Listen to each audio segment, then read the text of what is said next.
selamat pagi teman-teman kelas 5 di seluruh Nusantara. Gimana kabar kalian? Semoga kalian sehat selalu ya, agar bisa belajar baik hari ini. Sebelum mulai belajar, alangkah baiknya kita berdoa supaya diberikan kemudahan dan kelancaran.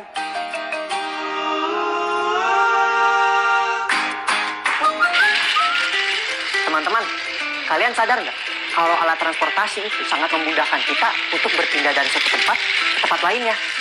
Perpindahan itu bisa dilakukan dengan mengendarai sepeda atau bahkan pesawat luar angkasa. Transportasi yang kalian gunakan itu dibagi menjadi dua kategori, transportasi umum dan transportasi pribadi. Coba kalian sebutkan transportasi umum apa saja yang ada di sekitar kalian. Apakah kalian sering menggunakan transportasi umum tersebut?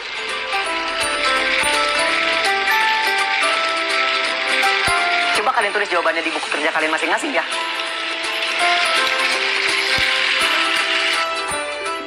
Sekarang kita amati dulu gambar ini. Menurut kalian, apa yang sedang dia lakukan? Kira-kira di mana dia melakukan aktivitas tersebut? Dan apa pekerjaannya? Tulis jawaban kalian di buku masing-masing ya.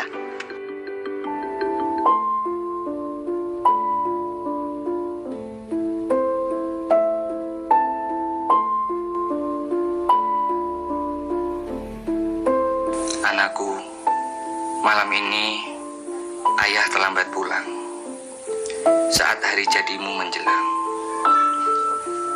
Ayah masih menunggu kereta panjang yang menembus malam mengantar penumpang. Ada kereta yang masih kutunggu. Ia terlambat sampai di stasiun Tugu. Sebuah kecelakaan di perlintasan tertentu menghambat laju kereta itu.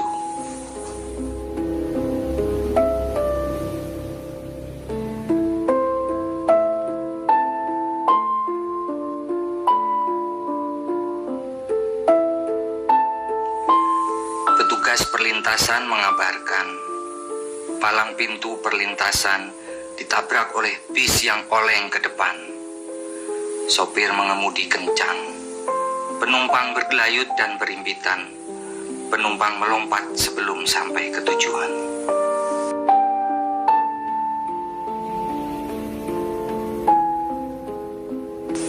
Kamu mungkin bertanya, kereta yang terlambat kedatangannya. Tapi mengapa aku kena getahnya?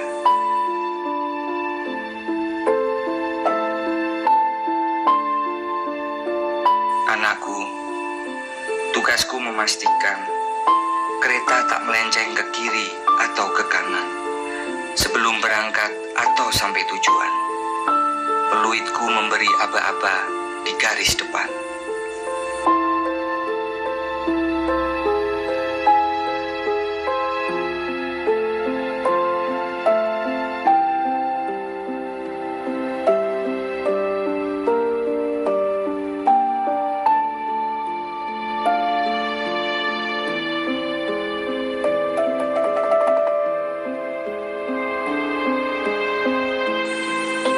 Baiklah, kukisahkan padamu. Dulu sekali, penumpang kereta juga begitu.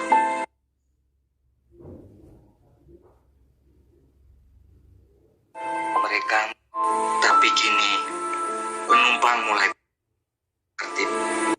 Karena itu, ingat-ingatlah pesanku. Naik bis atau kereta laju, duduk yang tenang di kursimu. Pantang berebut untuk turun lebih dahulu. Keselamatan tetap nomor 1 hingga sampai ke tujuanmu.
Setelah mendengar puisi kisah petugas pengatur garis keberangkatan kereta tadi, sekarang saatnya kalian menjawab soal-soal berikut. 1. Siapakah aku dalam puisi tersebut? Kedua, untuk siapa puisi itu ditunjukkan? Ketiga, mengapa penulis puisi terlambat pulang? Keempat, apa yang terjadi di perlintasan kereta itu? Kelima, apa tugas penulis puisi? Dan yang keenam, bagaimana pesan berkendara yang disampaikan oleh penulis puisi? Stasiun tempat menunggu bagi perlintasan. Persilangan antara jalur kereta api dan jalan, baik jalan raya ataupun jalan kecil lainnya. Palang, batang kayu atau bambu atau besi yang dipasang melintang pada jalan atau pintu untuk mencegah orang menyeberang sebelum waktunya. Lorong, jalan kecil antara kursi kanan dan kiri atau gerbong yang satu dengan lainnya. Teman-teman, tentu kalian pernah bermain teka-teki silang kan? Hari ini aku akan mengajak kalian untuk mengisi teka-teki silang yang berada di sampingku ini. Aku bacakan pertanyaan pertama ya. Pengatur perjalanan kereta meniup ... untuk memberi aba-aba kepada kereta api yang akan berangkat. Kira-kira kalau kita punya 6 kotak yang harus diisi satu kata berisi 6 huruf, apa ya jawabannya?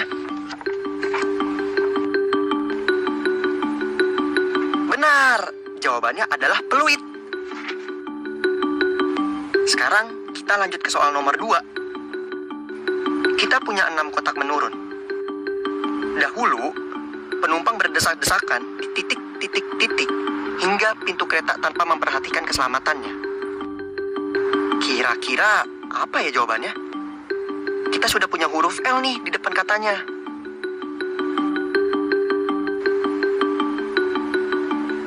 Yap, jawabannya adalah lorong. Sekarang kita beranjak ke soal nomor 3. Titik itu sesak muatan. Penumpang bergelayut dan berimpitan. Apa ya teman-teman? Kita punya 3 kotak nih.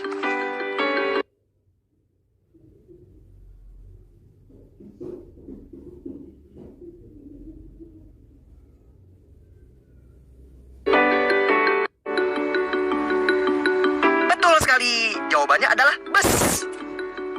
Soal nomor 4. Kereta api terlambat sampai di titik Tugu akibat kecelakaan yang terjadi di perlintasan. Kali ini kita punya 7 kotak mendatar nih teman-teman. Tepat, jawabannya adalah stasiun. Nah, waktunya pertanyaan terakhir nih. Patah saat bus menabraknya. Apa ya jawaban yang tepat untuk mengisi 6 kotak kosong ini?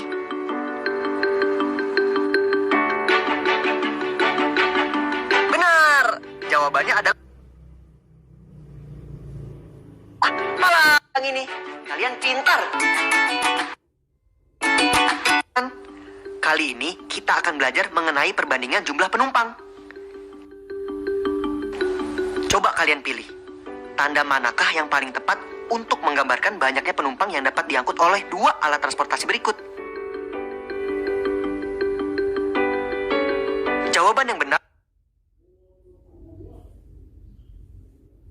adalah tanda lebih besar, karena sebuah mobil bisa memuat lebih banyak penumpang daripada sepeda motor.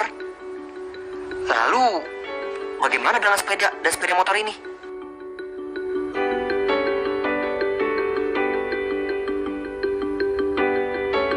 Jawabannya, sepeda dan motor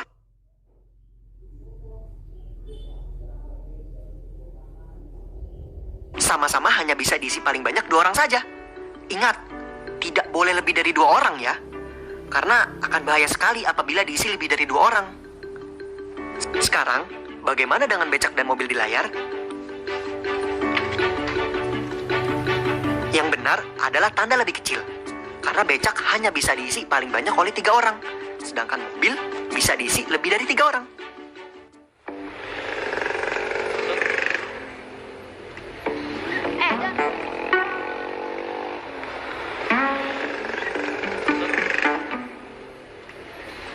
John, kenapa kamu melamun? Aku tidak melamun. Vin, kamu tahu itu apa? Oh, itu papan rambu lalu lintas, Don. Kata ayah, Pak Wali Kota memang sedang memasang rambu lalu. Bentuk dan warnanya itu disesuaikan dengan fungsinya, Don. Di Indonesia ada 2 bentuk macam rambu lalu lintas.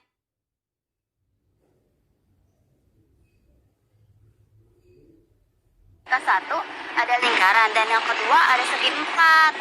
Papan rambu lalu lintas berbentuk segi 4 digunakan untuk membuat rambu peringatan dan rambu petunjuk.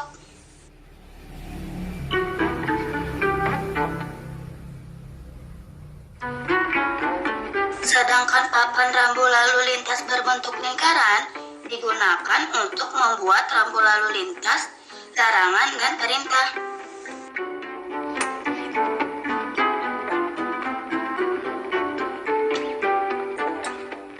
Oh, berarti pelajaran geometri yang ada di matematika itu berguna di bidang transportasi ya, Vin? Tentu saja, Don. Matematika itu sangat dekat dengan kita, ini, Vin. Aduh, gimana sih, Don? Ketinggalan kamu. Setelah mendengarkan cerita Vina dan Doni, sekarang ayo kita coba menjawab soal-soal. Ini adalah bus. Bagaimana dengan ini? Apa nama transportasi ini? Benar, ini adalah angkot. Kalau di Jakarta namanya angkot. Apakah berbeda di tempat kalian? Kalau transportasi ini, apa namanya? Benar, ini adalah kereta api. Nah, setelah berhasil menebak nama-nama transportasi umum yang ada di layar tersebut, apakah ada yang bisa menebak menyerupai bentuk bangun ruang apakah bentuk ketiga transportasi tersebut? Ya, kalian hebat. Kendaraan-kendaraan ini menyerupai bangun ruang balok. Masih ingat dengan pelajaran kemarin kan? Sekarang, coba kalian tulis di buku kalian tentang bangun ruang balok dan tambahkan sedikit cerita tentang kalian menggunakan kendaraan yang menyerupai balok tersebut. Ayo berlatih. Sekarang saatnya kita berlatih. Coba kalian perhatikan gambar terowongan beserta rambu lalu lintas yang ada di rambu itu, artinya kendaraan dengan tinggi lebih dari 3,4 meter dilarang melintas. Sekarang kalian perhatikan gambar 3 kendaraan di layar. Kendaraan nomor berapa yang tidak diizinkan masuk terowongan yang berada di layar?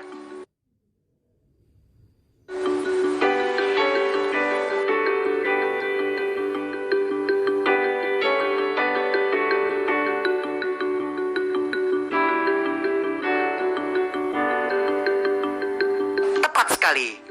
Kendaraan nomor 1 tidak bisa melewati terowongan karena memiliki tinggi lebih dari 3,4 meter.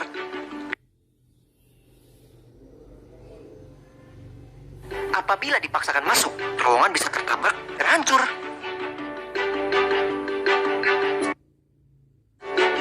Refleksi. Tidak terasa ya, Kak Agung sudah menemani teman-teman pada kegiatan belajar hari ini. Karena sekarang kita sudah ada di penghujung waktu. Tapi sebelum itu, yuk kita refleksi pelajaran hari ini. Setelah tadi di awal pelajaran kalian sudah mendengar puisi dari Bapak petugas, kalian isi stempel yang kosong di layar sesuai dengan apa yang sudah tertulis di kolom sampingnya.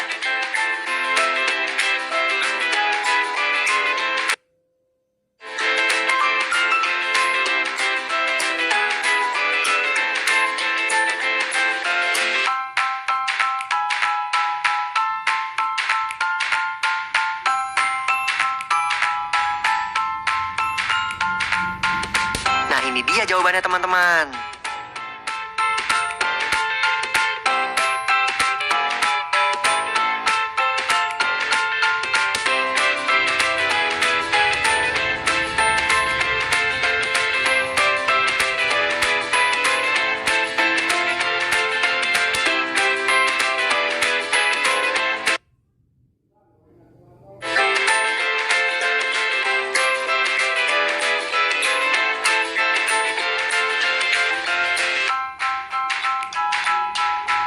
Pertanyaan selanjutnya. Coba kalian amati jembatan dan rambu yang ada di atasnya. Dari gambar kendaraan di layar, kendaraan mana saja yang boleh melewati jembatan?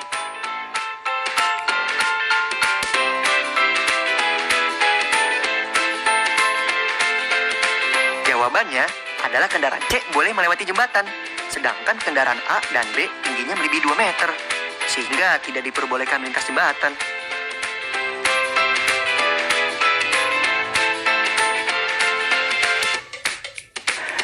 Bagaimana pelajaran hari ini? Pasti seru kan?